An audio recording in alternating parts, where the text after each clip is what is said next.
فرعون فی قومہ یا قوم الیس لی ملک مصر، آیت 51۔ اب جب یہ بات ہو گئی ہے، عذاب آیا ہے، عذاب آنے کے نتیجے میں لوگ متوجہ ہوئے موسیٰ کی طرف، موسیٰ سے دعا کی، اپیل کی، اور عذاب ٹل گیا۔ اس کے بعد اب لوگ تھوڑے سے کنفیوز ہیں کہ طاقت کی طرف جائیں، فرعون کی طرف جائیں، یا موسیٰ کی طرف جائیں۔ عقل اور منطق اسے موسیٰ کی طرف لے جاتی ہے، دنیا اور ہوس اور لالچ ان کو فرعون کی طرف لے کے جاتی ہے، شیطان انہیں فرعون کی طرف لے کے جاتا ہے۔ یہاں پر جب لوگ فیصلہ نہیں کر پا رہے ہیں اور ہیں مظلوم، ان پر بھی فرعون کا ظلم و ستم اور استبداد ہے، اس کے باوجود ان کی حالت یہ ہے کہ اس آزادی اور حریت اور مقام اور عزت سے نکل کر اسی پستی میں، فرعون کی غلامی میں پھر واپس چلے جاتے ہیں۔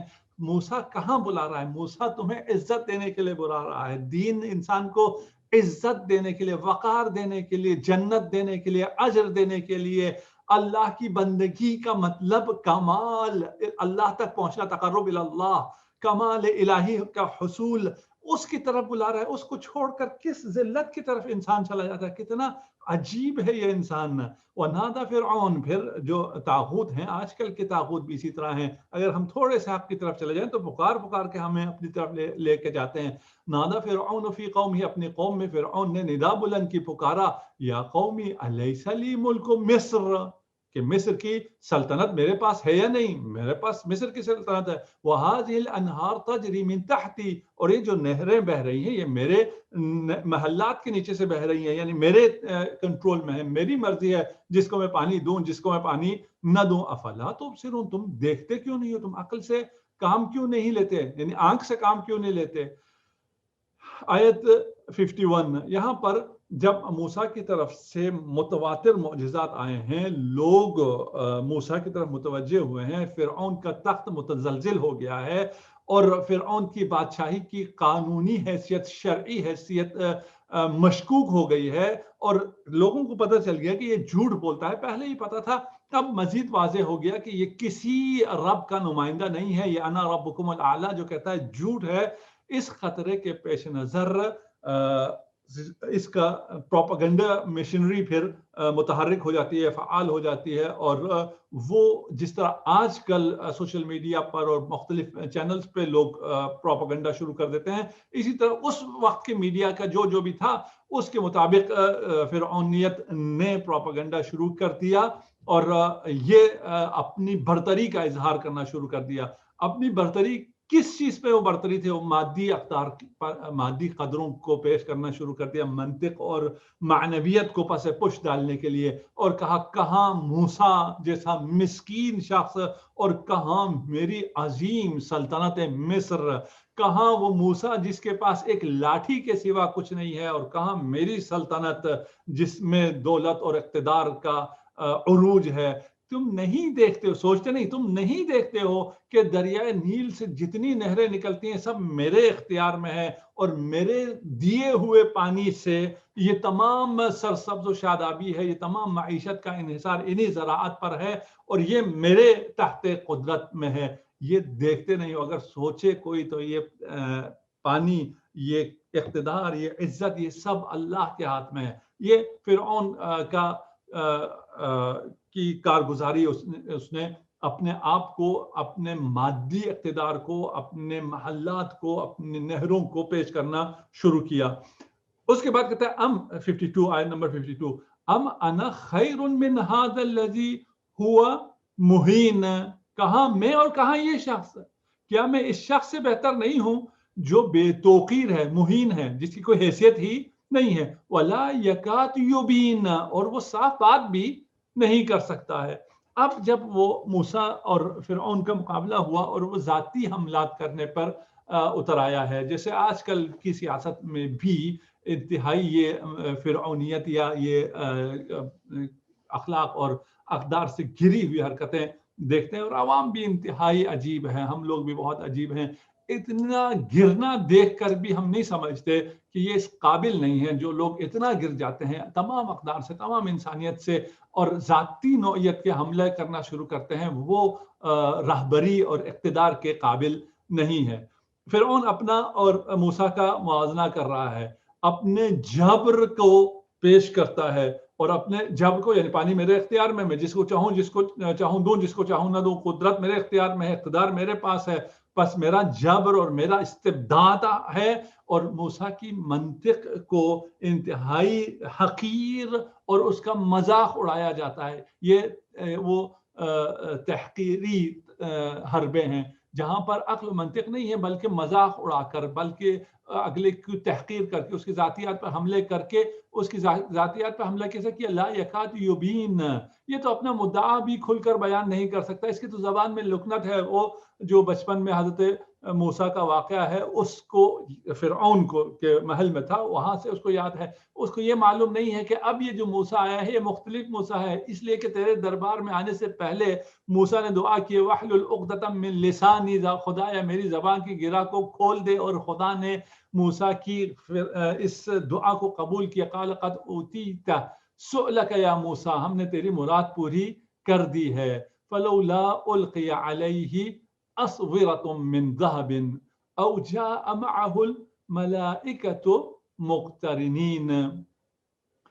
دوبارہ وہ اب متوجہ کر رہا ہے کہ موسیٰ کی طرف نہ جاؤ، اس لیے کہ اگر یہ برحق ہوتا، رسول ہوتا، تو پھر اس پر سونے کے کنگن کیوں نہیں اتارے گئے؟ فلولا القی علیہ اسورۃ من ذہب، سونے کے کنگن کیوں نہیں اتارے گئے اس پر؟ یہ تو خالی ہاتھ ہے، اس کے ہاتھوں میں سونے کے کنگن نہیں ہے۔ وجاء معه الملائکہ، اور اگر یہ اللہ کا وہ ہوتا تو فرشتوں کی ایک فوج اور اس کے گارڈ میں یہ آتا، اس کے خاص پروٹوکول میں آتا۔ یہ تو اکیلا اپنے بھائی کے ساتھ پھٹے پرانے بوسیدہ کپڑے پہن کے آیا ہے، نہ کوئی زیور ہے نہ کوئی چیز ہے۔ آج بھی ہم نے جو منظر دیکھا ہے، ایک طرف ہمارا فقیہ بیٹھا ہوا تھا اور دوسری طرف پوپ فرانسس بیٹھا ہوا تھا، اور ان کے وقت میں سونے کی زنجیریں اور زیورات سے لدے ہوئے تھے، اور اس کے مقابل میں ایک سید سادہ سا سیاہ امامہ پہنے، سادہ سے کپڑوں میں، نہ کوئی زیور نہ کوئی کنگن، کچھ بھی نہیں، اس لیے کہ جس کی روح مزین ہو، جس کے پاس علم و تقوی ہو، جس کے پاس حکمت ہو، اسے پھر ان ظاہری زیور آلات کی ضرورت نہیں ہے، بلکہ اس کے لیے عیب ہے اگر وہ سونے کے کنگن یا سونے کی چین گلے میں لٹکا کر جائے۔ یہ عظمت ہے الہی نمائندوں کی جو خدا کے نزدیک عزیز ہیں۔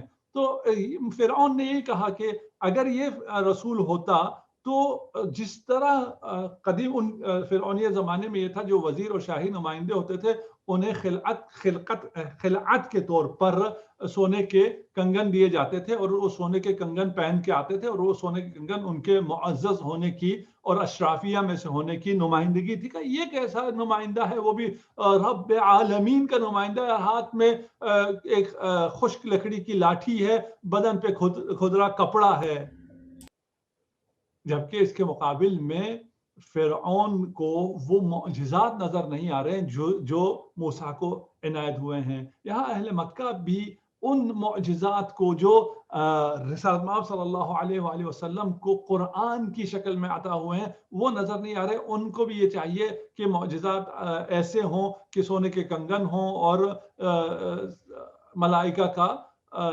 لشکر ہو۔ فاستخف قومہ فأطاعوه، آیت 54۔ چونکہ اس نے اپنی قوم کو بے وقعت کر دیا، ان کو خفیف کر دیا، ان کو ہلکا کر دیا، ان کو بے وقعت کر دیا، فأطاعوه، انہوں نے اس کی اطاعت کر لی۔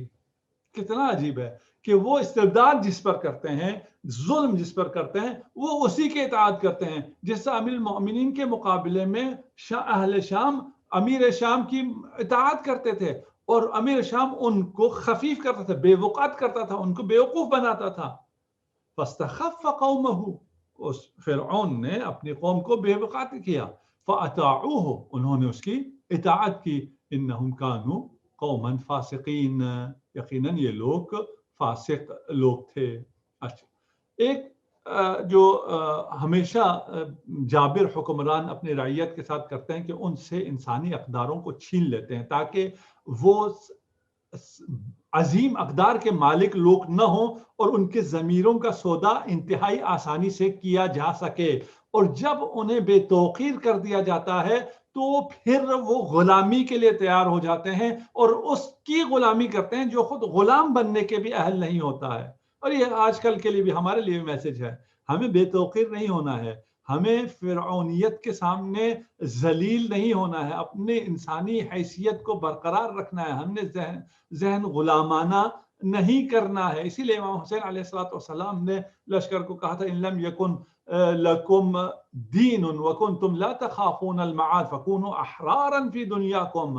اگر آخرت پہ یقین نہیں ہے, معاد پر یقین نہیں ہے, چلو لیکن تمہیں اپنی دنیا میں تو حر ہونا چاہیے, دنیا میں تو تمہیں غلام نہیں ہونا چاہیے, غلاموں کا غلام نہیں ہونا چاہیے. ان کا غلام جو غلام بننے کے بھی قابل نہیں ہے, ان کی غلامی کیوں کرتے ہو؟ یہاں پر فرعون نے اپنی قوم کو بے توقیر کیا, اور بے توقیر کرنے کی وجہ سے اب مذمت آ رہی ہے. مذمت کس کی ہونی چاہیے؟ اس ظالم کی ہونی چاہیے جس نے ظلم کیا ہے. ظالم کی مذمت کی بجائے قرآن مظلوم نہیں, جنہوں نے ظلم کو قبول کیا, مظلوم کہنا غلط ہے. انہم کانوا قوما فاسقین, یہ فاسق لوگ ہیں, ان فاسق لوگوں کی وجہ سے وہ اقتدار میں آتا ہے. اگر یہ فاسق نہ ہو, اگر عوام فاسق نہ ہو, عوام باشعور ہو, تو ان لوگوں میں تو کوئی کوالٹی نہیں ہوتی ہے کہ وہ اقتدار پر آ سکیں. ان کے پاس نہ کوئی شجاعت ہے, نہ کوئی شہامت ہے, نہ کوئی حکمت ہے, نہ کوئی سیاست ہے, کچھ بھی نہیں ہوتا ہے. یہ کس طرح قابض ہو جاتے ہیں اقتدار پر؟ ان لوگوں کی, عوام کی حماقت کی وجہ سے, عوام کے فسق و فجور کی وجہ سے, کیونکہ یہ فاسق ہوتے ہیں. یہاں مذمت فرعون کی نہیں بلکہ ان کے عوام کی جا رہی ہے کہ اگر وہ بیدار عوام ہوتے تو ان پر فرعون جیسا مسلط نہ ہوتا.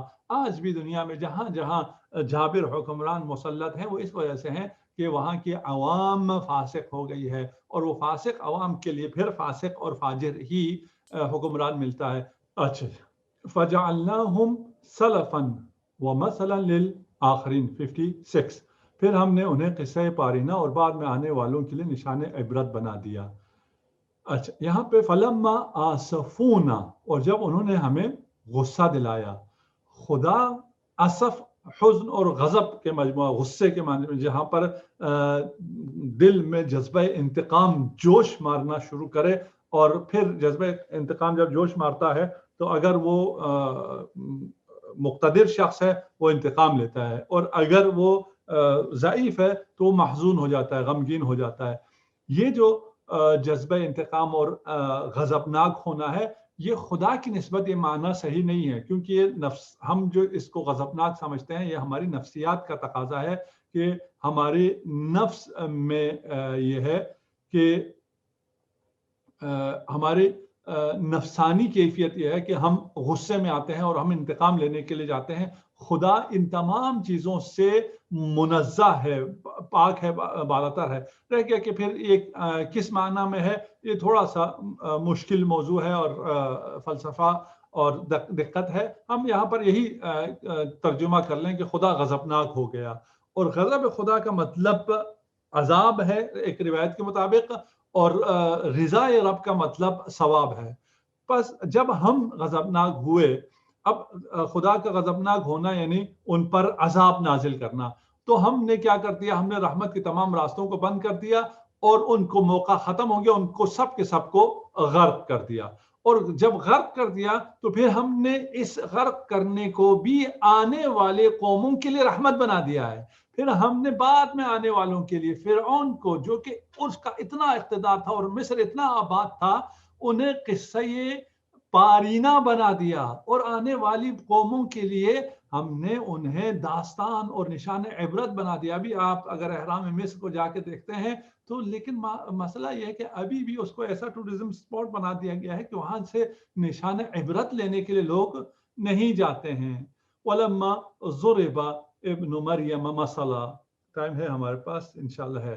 اذا قومک منہ یصدون, اور جب ابن مریم کی مثال دی گئی تو آپ کی قوم نے اس پر شور مچایا. آپ صلی اللہ علیہ وآلہ وسلم کے دور میں ہم واپس آ گئے, اور وہاں پر صرف یہ بتا کے کہ جو لوگ ابھی اس رسول کا خاتم الانبیاء کا تمسخر اڑا رہے ہیں, مذاق اڑا رہے ہیں, ان آیات اور بینات کے باوجود ایمان نہیں لا رہے تو نہ لائیں. ان سے بہت زیادہ طاقتور لوگ تھے, وہ ایمان نہ لائے. ہم جب ان پر غضبناک ہوئے تو ہم نے ان کو صفحہ ہستی سے مٹا دیا, سب کے سب کو غرق کر دیا. تمہاری کیا حیثیت ہے؟ اور پھر واپس ادھر آگے اہل مکہ اور مشرکین کے درمیان واپس ہم آ رہے ہیں. کیا فرما رہے ہیں؟ اور جب ان کے درمیان مشرکین مکہ کے درمیان ابن مریم کی مثال دی گئی تو انہوں نے اس پر شور مچا دیا, ہوٹنگ کرنا شروع کر دیا, اس کا مذاق بنا دیا. اچھا, اس میں دو باتیں ہیں. پہلی کو میں نہیں کہتا, دوسری جو نظریہ ہے صرف ایک نظریہ یہاں پہ بیان کروں گا کہ یہاں پر روایت ہے کہ جب رسول خدا صلی اللہ علیہ وآلہ وسلم ایک حلقے میں تشریف فرما تھے, امیر المؤمنین وارد ہوئے تو امیر المؤمنین سے رسالت مآب نے فرمایا کہ اے علی, آپ کی مثال اس امت میں عیسیٰ کی طرح ہے. یعنی مثال یہاں پر اس مثال پر انہوں نے شور مچایا تھا. کس حصے میں؟ احبہ قوم, عیسیٰ کو کچھ لوگوں نے اتنا چاہا کہ اس چاہت میں انہوں نے غلو کیا اور اس غلو کی وجہ سے وہ عذاب میں مبتلا ہو گئے. کچھ دشمنی میں جہنم میں گئے اور کچھ لوگ غلو کے یعنی تقصیر اور غلو دونوں کی وجہ سے, یہ عیسیٰ کی وجہ سے لوگ چلے گئے. اسی طرح آپ کے متعلق ہو گئے. یہ جب سنا قریش, ابھی آپ اندازہ لگائیں مکہ میں ہے, مکی دور ہے, وہاں امیر المؤمنین کے یہ فضائل بیان ہو رہے ہیں رسالت مآب صلی اللہ علیہ وآلہ وسلم کی زبانی. وہ مشرکین کے لیے انہوں نے ہنسنا شروع کر دیا کہ یہ اپنے ابن عم کو عیسیٰ سے نسبت دے رہا ہے, عیسیٰ نبی اللہ اور وہ روح اللہ کہاں, اور یہ اپنا اس کا ابن عم ہے. اس کو آپ تفسیر الکوثر میں بھی دیکھیے, باقی اس کے حوالے بھی وہاں پر موجود ہیں. اہل سنت کی کتابوں سے بھی یہ حوالے یہاں پر موجود ہیں. قالو, تقریباً 40 منٹ ہو گئے. اگر آپ کے سوال ہیں تو ہم یہیں تک کافی ہے میرا خیال, اور اگر سوال نہیں ہے تو السلام علیکم. ہم میرا ایک مزید کوشچن بات ہے. کر سکتے ہیں.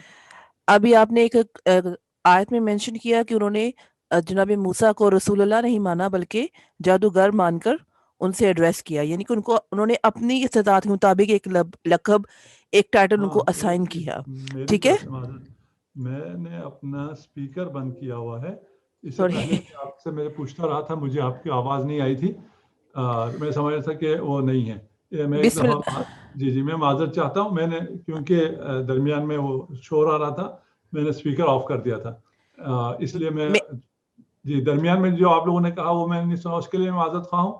ابھی کوئی سوال اگر کسی نے کیا اور میں نے نہیں سنا تھا تو وہ دوبارہ سوال کر لیجیے. بسم اللہ الرحمن الرحیم. السلام علیکم. وعلیکم السلام ورحمۃ اللہ وبرکاتہ. میرا سوال یہ ہے کہ ابھی آپ نے آیت کے دوران مینشن کیا کہ جناب موسیٰ کو رسول اللہ نہیں کہا لوگوں نے, بلکہ جادوگر کا ایک ٹائٹل اپنا ایک پرابلم حل کرنے کے لیے ان سے کہا. تو اسی طرح سے ہم جب دعائیں مانگتے ہیں اپنے ائمہ اکرام سے تو ہم اپنی استطاعت کے مطابق کچھ ٹائٹل دیتے ہیں انہیں, ٹھیک ہے, تو وہ ہماری استطاعت ہماری لیول کے مطابق تو بہت بلند ہوتے ہیں. جیسے ادبی, خاص طور پہ شعراء کی بات کر رہی ہوں, جب ہم شاعری کرتے ہیں تو ہم بہت سے ٹائٹل انہیں دے دیتے ہیں, تو ان کی بھی شرعی حیثیت ہونی چاہیے کہ یہ ان کے لیے سوٹیبل ہیں کہ نہیں. اچھا, اسی ضمن میں ایک چیز میں اور بھی جاننا چاہوں گی. جیسے ہمارا کلمہ ہے تو لا الہ الا اللہ واشہد ان محمد عبدہ و رسولہ, پہلے عبد کا ذکر ہونا یعنی کہ بندہ خدا کا ہونا ذکر ہے, پھر ان کے ٹائٹل رسول اللہ کا. لیکن جب علی ولی اللہ کا ذکر ہے تو ڈائریکٹ ان کے ٹائٹل کا ذکر ہے, یعنی کہ یہاں پر ان کے عبد ہونے کا ذکر نہیں ہے. تو میں یہ بھی جاننا چاہوں گی کہ کلمے میں 2 ٹائٹلز حضور پاک صلی اللہ علیہ وسلم کے ساتھ اور ایک مولا علی کے ساتھ, تو یہ ٹائٹل سادہ کلمہ ریپیٹ کر دیں. میرے خیال میں لا الہ الا اللہ محمد رسول اللہ پڑھایا تھا ہمیں اسلامیات میں, اسلامیات کی بکس میں. ٹھیک ہے, ٹھیک ہے. تو مجھے ذرا یہ بتائیے گا کہ ٹائٹل جو ادبی لیول پہ دیتے ہیں وہ ان کا شرعی حیثیت کیا ہے, اور پھر کلمہ کے اندر جب حضور پاک صلی اللہ علیہ وسلم کے ساتھ 2 ٹائٹل مختلف قسم کے میں نے دیکھے ہیں, اذانیں بھی سنی ہیں, اور لیکن مولا علی کے ساتھ 1 ٹائٹل. تھینک یو سو مچ. ٹھیک ہو گیا. ایک تو پہلا آپ کا یہ ہے کہ ہم ائمہ کو یا انبیاء کو اپنی مرضی سے ٹائٹل دے سکتے ہیں. تو کچھ ٹائٹل تو ایسے ہیں جن کو دینے میں کوئی حرج نہیں ہے. مثلا ہم اللہ کی ہی بات کرتے ہیں، پہلے خدا سے شروع کرتے ہیں. ہم اللہ کو اللہ بھی کہہ سکتے ہیں، رحمان بھی کہہ سکتے ہیں، خدا بھی کہہ سکتے ہیں، گاڈ بھی کہہ سکتے ہیں، جس میں حرج نہیں ہے. اسی معنی کو یہاں بیان کر رہے ہیں، اس میں کوئی حرج نہیں ہے. آج کل یہ خدا حافظ ہماری اردو میں مرسوم تھا، ابھی وہ اس کو اللہ حافظ کہتے ہیں اور وہ خدا کو غلط سمجھتے ہیں. غلط نہیں ہے. اگر آپ گاڈ بلیس یو کہتے ہیں وہاں پہ بھی کوئی ضروری نہیں ہے کہ آپ پھر وہاں یہی جو اللہ کو خدا حافظ کو غلط کہتے ہیں ادھر سے وہ گاڈ کہہ رہے ہوتے ہیں. بھئی وہ زبان ہے، وہ زبان والے جس طرح پکارتے ہیں، اگر وہ منافی نہیں ہے کسی چیز کے تو پھر غلط نہیں ہے، صحیح ہے. ایک یہاں پر جو مثال آپ نے دی ہے، ساحر ایک منفی لفظ ہے. اس منفی لفظ ہونے کی وجہ سے جب مثلا رسول خدا صلی اللہ علیہ وآلہ وسلم کو بھی ساحر کہا، جادوگر کہا، تو اس کا مطلب یہ تھا کہ یہ صحیح آدمی نہیں ہے، غلط ہے. یہ جو میسج لایا ہے یہ خدا کی طرف سے نہیں ہے اور غلط یہ دعویٰ کر رہا ہے. اس وجہ سے ساحر منفی ہے. اسی لیے ہم نے وہاں کہا کہ وہ لوگ مان رہے تھے، ماننے کے باوجود ساحر کہہ رہے تھے، اس لیے کہ ان کے معاشرے میں ساحر غلط لفظ نہیں تھا بلکہ عالم کو ساحر کہا جاتا تھا. پھر بات صحیح ہو جاتی ہے، پھر غلط نہیں ہے. یعنی موسیٰ کو ساحر کہنا غلط نہیں ہے اگر ساحر بمعنی یہ عالم ہو اور صحیح عالم ہو. اگر میری بات سمجھ میں آ رہی ہے تو رہ گیا کہ ہم ان ٹائٹل سے نہیں پکار سکتے جن ٹائٹل سے غلو لازم آتا ہو یا تقصیر لازم آتی ہو. یہاں سے یعنی معصومین کی یا انبیاء کی شان گھٹتی ہو اس ٹائٹل سے تو وہ ٹائٹل استعمال نہیں ہو سکتا، یا اس ٹائٹل کی وجہ سے غلو لازم آتا ہو وہ ٹائٹل بھی استعمال نہیں ہو سکتا. اس کے علاوہ شاعری میں مخصوصاً کوئی بھی ٹائٹل جو ان دو بریکٹس کے درمیان میں آتا ہو وہ سارے استعمال ہو سکتے ہیں. شاعری کہتے اسی کو ہیں کہ وہاں پر آپ نئے انداز سے نئی باتوں کو، لیکن اسی بریکٹ میں جس بریکٹ میں ہمیں اجازت ہے آپ لے کے آئیں، اس میں کوئی حرج نہیں ہے. کہ کلمے میں اگر ہم فرض کر لیتے ہیں کہ وہاں محمد رسول اللہ نہیں ہے بلکہ جس طرح تشہد میں ہے اس طرح عبدہ و رسولہ ہے ہو بھی، تو یہاں پر رسالت مآب صلی اللہ علیہ وآلہ وسلم کی شان یہ ہے کہ وہ تنہا ذات ہے جو عبودیت مطلقہ پر فائز ہے. تھوڑا سا اگر مشکل ہو جائے تو مجھے معاف کیجیے گا. عبودیت مطلقہ پر صرف ایک فرد فائز ہو سکتا ہے اور وہ خاتم مصطفیٰ صلی اللہ علیہ وآلہ وسلم ہے، یعنی خاتم الانبیاء ہیں. اس لیے اگر عبدہ کہیں گے تو وہ صرف اور صرف رسول خدا ہوگا. اس کے علاوہ وَاذْكُرْ عَبْدُنَا ایوب، وَاذْكُرْ عَبْدُنَا اسحاق، باقی جو انبیاء کے لیے بھی آیا ہے عبدنا کے بعد نام آیا ہے، بغیر نام کے صرف عبد کہا جائے تو اس سے مراد صرف رسول خدا ہوگا، اس لیے کہ وہ جو پیک پر ہوگا وہ اس سے مراد ہوگا عبودیت مطلقہ. اس لیے یہ ہم کہیں کہ یہ رسالت مآب کو تو آپ کہا گیا، آپ نے امیر المومنین کو آپ کیوں نہیں کہا؟ یہ بلکہ بالعکس ہے، کیونکہ آپ صرف اور صرف رسول خدا کو ہی کہا جا سکتا ہے. ہاں عبداللہ آپ کو بھی کہا جا سکتا ہے، مجھے بھی کہا جا سکتا ہے، ہم اس کی بات نہیں کر رہے، لیکن عبد خالی کہنا، اشہد ان عبدہ کہنا کہ یہ عبد ہے، ٹھیک ہے، یہ عبودیت مطلقہ پر صرف اور صرف رسول خدا فائز ہیں. اور آقا جو حضرت ابراہیم کے بارے میں خدا کہہ رہا ہے کہ میں نے انہیں اپنا دوست بنایا، اس کے بعد سب سے آخر میں نے امام کہا ہے، حالانکہ ہم تو انہیں نبی مانتے ہیں. تو خدا تو نے کہہ رہا ہے کہ میں نے ابراہیم کو اپنا دوست بنایا پھر امام بنایا.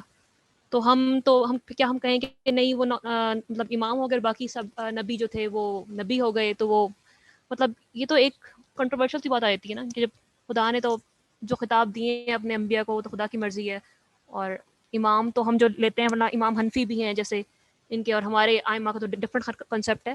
تو اگر ہم اس امام کے لحاظ سے دیکھا جائیں، اگر آپ امام حنفی سے نعوذ باللہ کمپیئر کر دیں گے حضرت ابراہیم کو تو بھی گناہ ہو جائے گا. یا اگر ہم ولایت والے اس پہ لے آئیں گے، سے ہم 12واں کہتے ہیں کہ 12واں میرا آنا ہے، آپ صلی اللہ علیہ وسلم کی حدیث ہے صحیح بخاری میں بھی، آپ کی بکس میں بھی سعدیہ، تو اگر آپ اس سے کمپیئر کر دیں گے تب بھی گناہ ہے. تو خدا نے جو لقب دیے ہیں مطلب وہ اس کو زیادہ معلوم ہے. اچھا، اس میں جو آپ نے کہا نا کہ حضرت ابراہیم امام ہیں، رسول ہے، دیکھیں نبی ہوتا ہے، پھر رسول ہوتا ہے، پھر امام ہوتا ہے، یہ مقام ہے.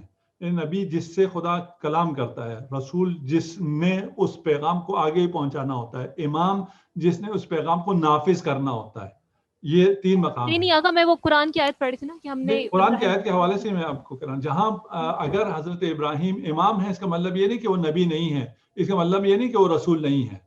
جی رہ گیا کہ ہمارے جو ائمہ ہیں کیونکہ حضرت کے بعد نبوت ختم ہو جاتی ہے، ختم نبوت ہے، اس کے بعد یہ جو نافذ کرنے والے امام نافذ کرنے والا ہوتا ہے، نافذ کرنے والے جو آئیں گے وہ ان کی اپنی تو کوئی شریعت ہو نہیں سکتی ہے، وہ اسی ختم مرتبت کی شریعت کو نافذ کریں گے. اس لیے اس کے بعد امام ایسا ہو سکتا ہے جس کی شریعت نہ ہو کیونکہ ختم نبوت ہو گیا ہے. ان سے پہلے رسالت مآب سے پہلے ایسا نہیں ہو سکتا ہے کہ ایک شخص امام ہو لیکن نبی نہ ہو یا رسول نہ ہو. اگر میں اپنی بات کو یہاں سمجھا سکتا ہوں. جی آپ نے اچھا کر دیا ایکسپلین، میں کر نہیں پا رہی. جزاک اللہ.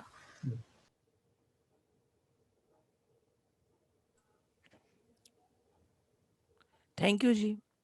بہت شکریہ. خدا آپ سب کو اپنے حفظ و امان میں رکھے. اور ایک دفعہ پھر میں معذرت چاہتا ہوں جو آپ کی آواز مجھے نہیں آ رہی تھی. میں خود تھوڑی دیر کے لیے ہو گیا تھا کہ سب کہیں چلے تو نہیں گئے، میں اکیلا ہی بول رہا ہوں، اور اس کی وجہ سے جو ڈسکنیکٹیویٹی ہوئی ہے. خدا آپ سب کو اپنے حفظ و امان میں رکھے، آپ کی عبادات کو، طاعات کو اس مبارک مہینے میں، رجب کے مبارک مہینے میں قبول و منظور فرمائے. اور جو عید مبعث آنے والی ہے وہ عید بھی تمام مؤمنین و مؤمنات کو مبارک ہو. السلام علیکم ورحمۃ اللہ وبرکاتہ.